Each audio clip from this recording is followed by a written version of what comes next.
Hello, আজ আমি একটা নতুন ভিডিও নিয়ে চলে এসেছি। কালো রঙের উপরে করা এটা আমার প্রথম কাজ। এই কাজটা করেছি আমি স্বর্ণালীর জন্য। কাজটা ওর এবং ওর মায়ের খুব পছন্দ হয়েছে। ক্লায়েন্টের কাজ পছন্দ হলে আর্টিস্ট হিসেবে যে কত আনন্দ হয় সেটা যে আর্টিস্ট হয় সেই জানে। আজ আমি স্বর্ণালীর সাথে কাজের অভিজ্ঞতা বা এই ব্যাগের ওপর আঁকার প্রসেস কোনোটার ব্যাপারেই কথা বলতে আসিনি। আজ আমি এসেছি কমিশন আর্টওয়ার্ক করার সময় আর্টিস্টরা যে সমস্যার সম্মুখীন হয় সেটা নিয়ে কথা বলতে। প্রথমত যে সমস্যার সম্মুখীন প্রায় সমস্ত শিল্পীই হয় সেটার কথা বলি। টাকা। আপনাদের অনেকের মনে প্রশ্ন থাকতে পারে যে হ্যান্ডমেড জিনিসের মূল্য নির্ধারণ হয় কিভাবে।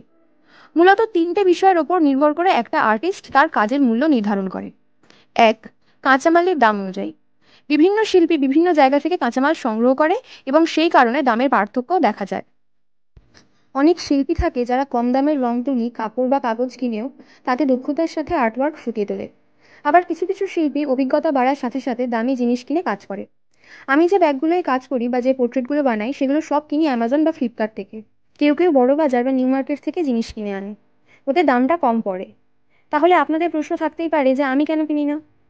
আমি যদি মাসে 3-4টে অর্ডার পেতাম তাহলে নিশ্চয়ই কিনতাম। আমি অর্ডার পাই মাসে একটা বা দুটো, আর বড় বাজার আর নিউ মার্কেট দুটোই আমার বাড়ি থেকে অনেক দূরে। আমার যাতায়াতের যা খরচ পড়বে সেটার থেকে অ্যামাজনে কিনলে আমার বেশি সুবিধা হয়। এই কারণে দামে পার্থক্য হয়।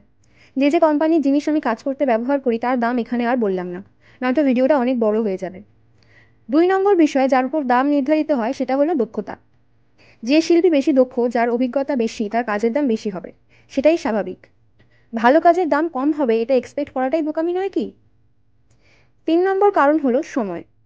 আর্টিস্টরা কোনো কারখানা চালায় না। জিনিস কেনা, ভাবনা চিন্তা করা, কাজ করা, কন্টেন্ট বানানো, প্যাক করা আর পাঠানো সবটাই তাদের একা হাতে করতে হয়। আমার একটা ব্যাগ কমপ্লিট করতে 15 থেকে 20 দিন লেগে যায়। এবার সেটা 25 থেকে 30ও হতে পারে।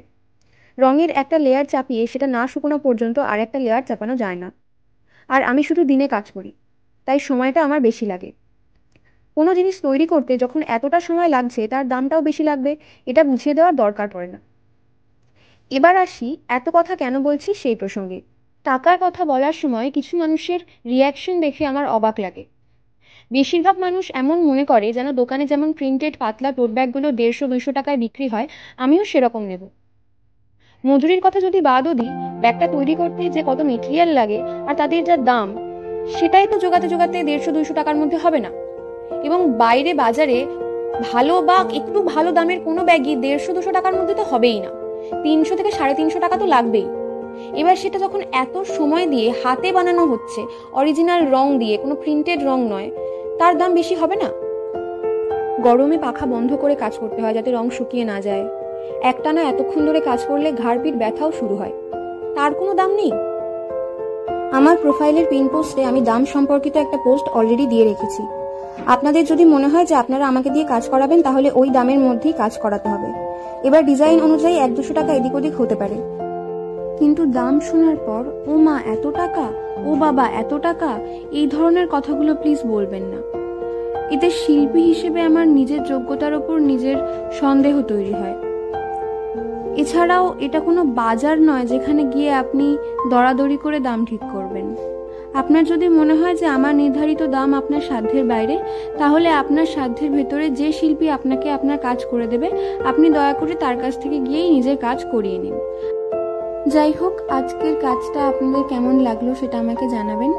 আর যদি কোনো প্রশ্ন থাকে তাহলে অবশ্যই কমেন্ট সেকশনে গিয়ে জিজ্ঞেস করবেন, আমার সাধ্যমতো আমি উত্তর দেওয়ার চেষ্টা করব। সবাই ভালো থাকবেন, সুস্থ থাকবেন। পরের ভিডিওতে দেখা হচ্ছে। টাটা।